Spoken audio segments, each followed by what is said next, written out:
Well, good morning, everyone. Welcome to the Ivey Business School. Welcome back to some of you. Welcome for the first time to others. My name is Kathleen Slaughter, and I'm the dean responsible for this campus of Ivey's in Hong Kong. And this morning, what we are going to do is have the opportunity to hear about having tough conversations, as you know. The best part about this is we have someone who has a tremendous amount of experience on the coaching, executive development, and education and writing side of those tough conversations. Jeffrey Gandz has worked extensively with many companies around the world, including quite a period of time with General Electric, working with them as they did their major transformation. And I think that would be a company we could all identify at some point there had to be some pretty tough conversations in there.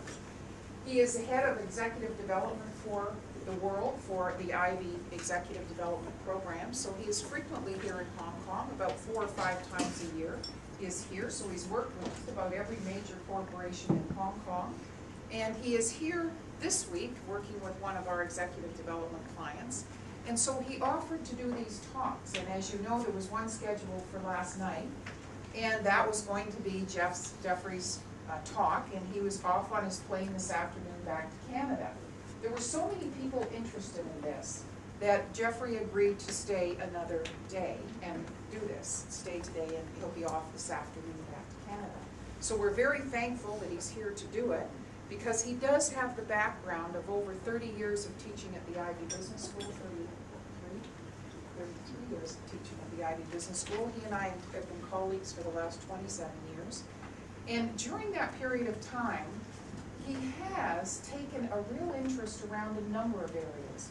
Although his doctoral studies were in psychology, he had worked extensively in business before he did his PhD in a variety of industries, from the pharmaceuticals industry through consumer products and various other areas that you may hear come up in the discussions today. So the combination of having that good business experience, the psychological approach to how business runs, and then working with major corporations around the world makes him unique in terms of what he contributes to the field of management. He is also writes extensively, and what he writes are things that are practical. He writes articles like "Train Dogs Develop People." You know, he writes things that you look at it and you go, I gotta read that. It sounds like something that would be interesting. And it's interesting because it's applicable. Very pragmatic in his writing. Most academics you find write in the journals of obscurity. They write in journals that nobody is supposed to read except another academic. So having somebody who can take all of these things and put them into practical language is a unique skill. So I'm absolutely delighted that Jeffrey is here to work with you this morning. The one thing that I would ask is if you wouldn't mind putting your phones on vibrate or quiet or something that won't be too disruptive as you go through, because it doesn't just disrupt you, it disrupts everyone else as well. So if you wouldn't mind doing that, and I will turn you over to my friend and colleague, Jeffrey. Thank you very much. What Kathleen didn't say is that having had 27 years working together, at one time I ran our MBA program and Kathleen ran our undergraduate program. Most of what I know about tough conversations, I learned from Kathleen telling me how to do things. Okay? I model what I'm saying on some of what she said. It's a great pleasure to be here. I want to talk about this topic because with about 40 years of both teaching and practicing as a manager, it's one of the half-dozen things that resonate with me today as a distinctive element of good leaders that separates them from poor leaders. Good leaders are able to have difficult and tough conversations and do them extremely well. And I think I understand why it's important. And I want to share that with you before I get to how to have them. I think that in many ways, the world of leadership today is similar to the way that it's always been. The context has changed dramatically. So, for example, We've always known that good leaders have to understand what's going on around them. You know, understand their environment, the economic environment, the political environment, the societal environment in which they operate, the technological environment. They've got to be able to flex to that environment. They've got to understand where it's going so that they can either get there ahead of it or avoid some of the things that are going to happen. The problem, of course, is the environment today shifts so dramatically. You know, suffering jet lag, I now watch television when I'm in Hong Kong, crazy hours of the night and day. And you know, so yesterday, for example, comes the news that the Dubai Sovereign Fund can't pay its debts, okay?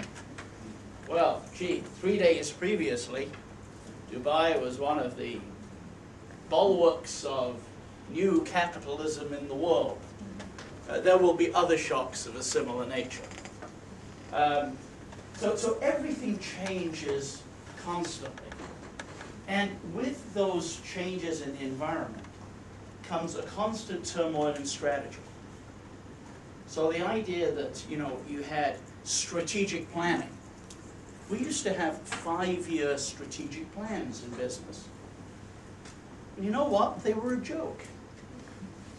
You took the last 5-year strategic plan, blew the dust away, got some new projections on the economy, plugged in some new numbers, ka-chunk, ka-chunk, ka-chunk, ka-chunk, you got the next 5-year plan. Why? Because nothing much had changed. Well, now it's all changing constantly. 5-year strategic plans gave way to 3-year strategic plans, to 1-year strategic plans. Now we don't talk really about strategic planning, we talk about thinking strategically and acting in real time. And, you know, because that's the necessity. We've still got to have winning strategies. We still have to execute them brilliantly. You know, for every 1,000 winning strategies on paper, there may be 10 that get executed brilliantly.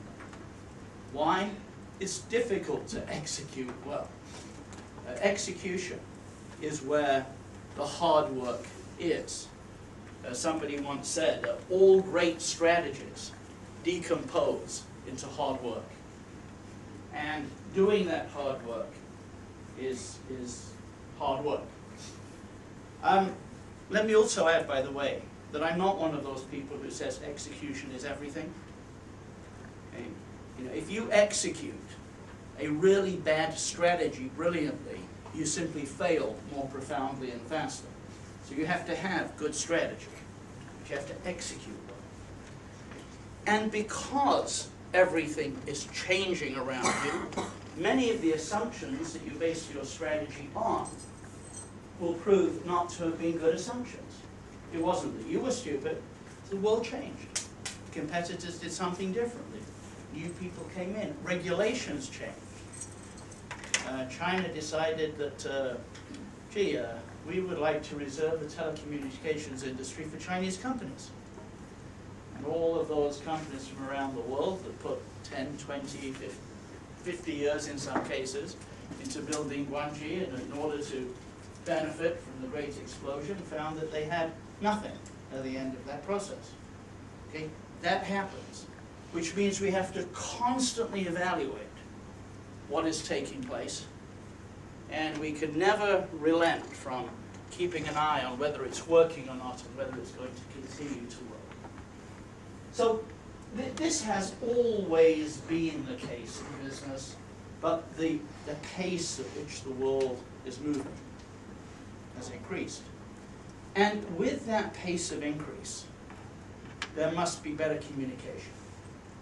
And better communication within companies means having tough conversations, facing reality, dealing with the hard issues, and dealing with them extremely well. Something else has changed very much in the last 10 years. And I can almost think that it was the latter part of the 1990s when my phone started to ring with companies that had an interesting dilemma. They said, we are performing very well. You know, the 1990s were great times for most companies. We're doing well. You know, our bottom line looks good, our top line looks good, growth is great. But we've just been looking at our demographics, and we realize that we've got a real shortage of talent, particularly seasoned, mature talent. Coming up, that's going to affect us 7, 8, 9 years from now. I mean, we can see it as we look at the profiles of our people. And I said, well, I'm not surprised, because if you remember back to the 1980s when we had a very long recession, you didn't hire anybody for 10 years, you didn't spend anything on developing people, and it's not then surprising that 20 years later, you begin to see there's a problem. It's, you know, the easiest thing to forecast is demographics. Okay, you can almost see this. And the company started to say, what do we need to do about this? And he said, well, you know the answer, which is why you called me. You know, what you have to do is put a major emphasis on building capabilities for the future. In fact, we started to redefine what leadership was about. It was about doing these things at the top, but it was doing that as well, which is improving capabilities and capacity in the company at the organizational level, at the team level, and at individual levels. There is no doubt you are infinitely more qualified. You know more, you understand more. You have a broader scope than people who sat in these chairs 10 years ago. You have to be able to handle the world as it is today. And the emphasis was essentially this. A leader today has to perform in the present, which are, I think, the top 4 things, and build for the future, which is the bottom. And these are simultaneous. It is not, perform Mondays, Wednesdays, and Fridays, build for the future Tuesdays and Thursdays. It's both done. Now, I have the misfortune to have been brought up in Manchester, England, and be a supporter of Manchester City, not United. Okay. I also then moved to Toronto and became a fan of the Toronto Maple Leafs hockey team. So I've learned what it's like to have organizations that continually talk about building for the future and never about performing in the present. I think the Toronto Maple Leafs is the only professional sports franchise with as miserable a history as Manchester City. Okay? And their coaches keep on saying, well, we didn't do very well this year, but we're building for the future. We can't keep our jobs on the basis of just building for the future. We have to perform now. But I am beginning to see executives being removed from companies, even though they have good performance now, that they are not building for the future. I'm going to argue that being able to have tough conversations, which I'm going to define, is critical to execution in particular, to evaluating how you're doing, and to building future capabilities. So what do we mean by an effective leader? And where does having tough conversations fit? Well, we define effective leaders as having a number of what I'm going to call intelligences. Some people call these competences, but I think competences is a little narrow. They include competences, but there are other things. But really good leaders have to be intelligent in 5 dimensions. Firstly, they have to be smart. Intellectual intelligence is important. It didn't used to be. When the world doesn't change very much, you don't have to be that smart. You just got to learn what the guy ahead of you did, copy it, and do it. Okay? And he dies, or she moves on, or whatever it is, and you move into that role. I worked for some dumb people in my early days, okay? Because they never had to think very much. They weren't faced with challenges, currencies gyrating, capital moving here, of entering into new countries with different cultures that they had to absorb. It was relatively straightforward. Today, you've got to be smart. You've got to understand people, what makes them tick, the levers that you can pull in order to influence their behavior. People individually, people in teams, people in organizations. Emotional intelligence is obviously a part of that, it's only a part of that. Lots of things involved in being people smart. You've got to have organizational intelligence. That's more than just being able to work with people.